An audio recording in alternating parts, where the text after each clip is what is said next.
Welcome back. Take a moment and think about how far you have already come. In the beginning, speaking English may have felt scary, your mind hesitated, your mouth felt stiff, your confidence disappeared during conversations, but now, you understand something important. Fluency is not magic, fluency is training, and every part of this journey has been preparing you for something bigger. Not just speaking English, but becoming a confident communicator, because language is not only vocabulary. It is energy, emotion, connection, presence, confidence, and today, we will train those deeper communication skills. This part is powerful because now we move beyond beginner fear. Now we focus on sounding natural, comfortable, charismatic, calm, and expressive. So relax, focus deeply, and let us continue building the strongest version of your speaking self. Chapter 1: Why some people sound naturally confident. Have you ever noticed something interesting? Some people walk into a room and immediately sound confident, even before they say many words. Why? Because communication is not only language. It is presence, the way they stand, the way they breathe, the calmness in their voice, the rhythm of their speech. All these things create impact, and the good news is, these skills can be trained. Confident communication is not something people are born with. It is built through awareness and practice. Many shy people became excellent speakers later in life because confidence grows through repeated experience. Every conversation teaches your brain, I can handle this. That repeated experience slowly transforms your identity. Chapter 2: The energy of your voice. Our voice carries emotion. People do not only hear your words, they hear your energy. A weak, nervous voice often sounds uncertain. A calm, steady voice sounds confident. So today, we begin training vocal energy. First, slow down slightly. Nervous people often speak too fast. Fast speech creates tension. Calm speech creates clarity. Next, use breathing properly. Take deeper breaths before speaking. This gives your voice more stability. Now, let us discuss tone variation. Many learners speak in a flat robotic tone, but natural speakers change tone constantly. When excited, their voice rises. When serious, their voice softens. Emotion creates engaging communication.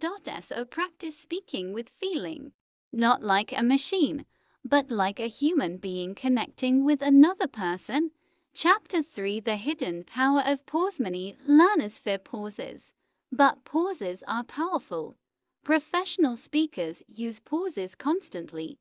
Why? Because pauses create control. They create emphasis. They help listeners absorb information, and they help speakers organize thoughts calmly. Imagine two speakers. Speaker number 1 talks nonstop very quickly. Speaker number 2 speaks clearly with calm pauses.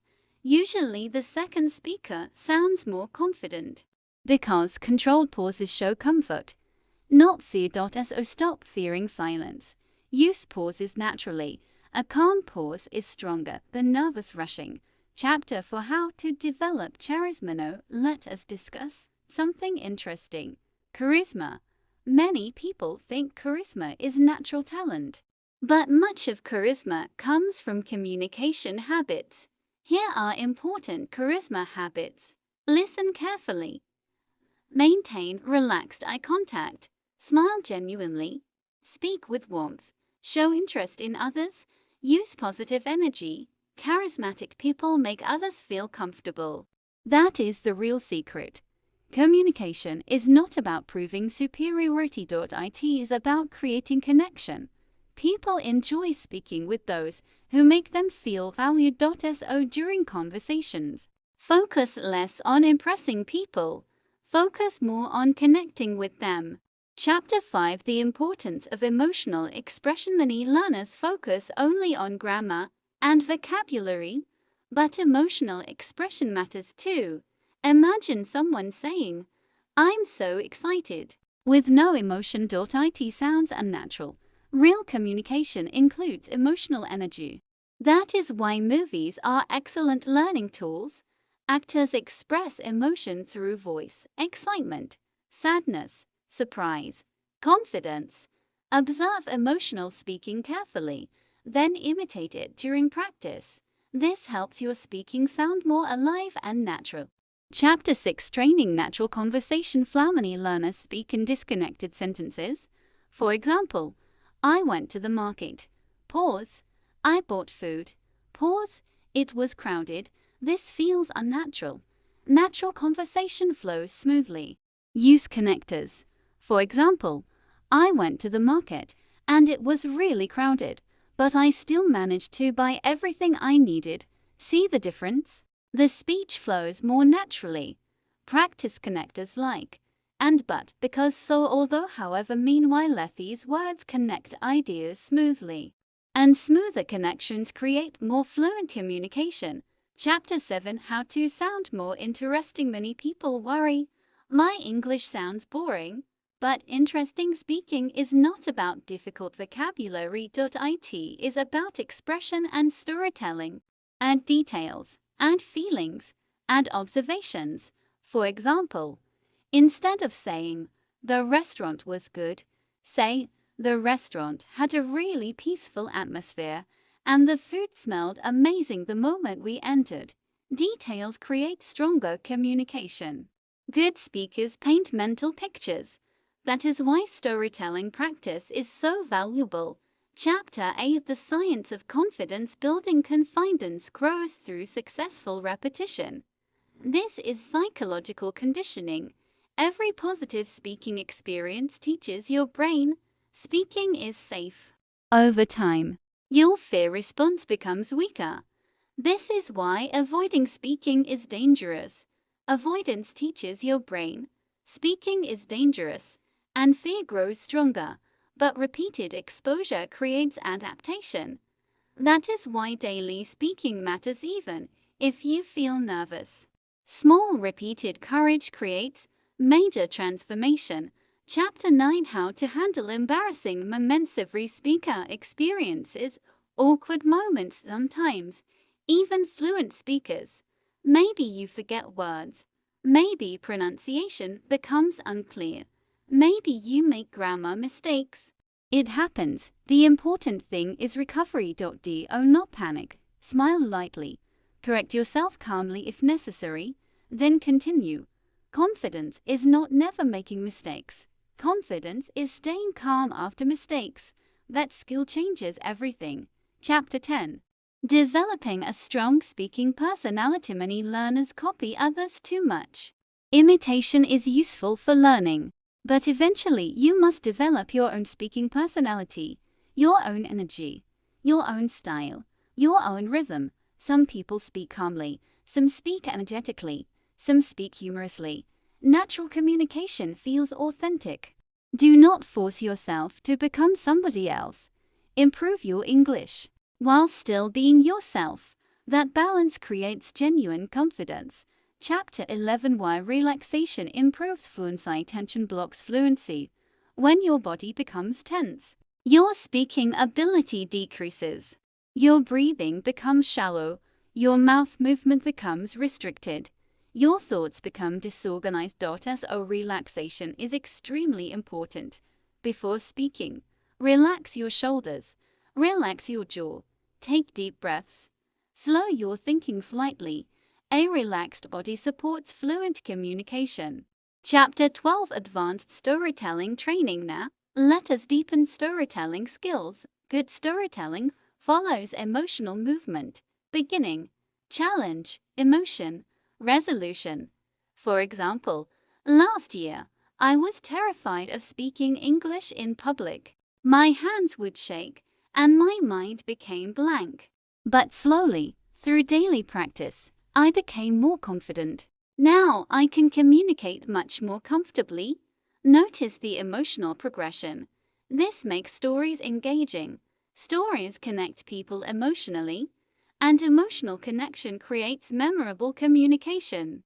Practice storytelling regularly. Chapter 13, The importance of social energy. Communication energy matters. Some people speak with negative energy constantly, complaining, fear, doubt. Others speak with calm positive energy. People naturally enjoy positive communicators more. This does not mean pretending life is perfect. It means developing balanced emotional energy. Optimistic communication creates stronger social connections, and stronger social experiences improve speaking confidence too.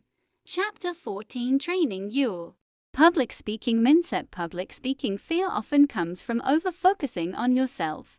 You think, what if I fail? What if people judge me? What if I forget my words? But strong speakers focus on serving the audience, helping the audience, sharing value. When your focus shifts outward, fear decreases, because communication becomes contribution instead of self-protection. This mindset change is powerful. Chapter 15, How to sound calmer under pressure. Pressure situations happen in real life. Interviews, presentations, important conversations. So how do you stay calm? Preparation helps greatly. Practice common speaking situations repeatedly. Visualize success. Breathe slowly before responding. Pause briefly before answering difficult questions. And remember, you do not need perfect answers. You only need clear communication. Pressure becomes easier through repeated exposure. Chapter 16. Building long-term fluency. Fluency is not a temporary challenge. It is a long-term lifestyle. The strongest speakers continue learning constantly. They continue listening, reading, practicing, communicating. Growth never truly stops. So do not ask, how quickly can I become fluent? Instead ask, how can I make English part of my life? That mindset creates lasting improvement. Chapter 17, Your advanced daily training system. Morning 15 minutes, speak your plans and thoughts confidently. Afternoon 20 minutes, watch interviews and practice emotional shadowing. Evening 20 minutes, practice storytelling and conversation simulations. Night 15 minutes, record yourself speaking about life experiences. Weekly challenge, have at least one real conversation in English. This routine develops confidence, fluency, emotional expression, charisma, storytelling ability, natural rhythm.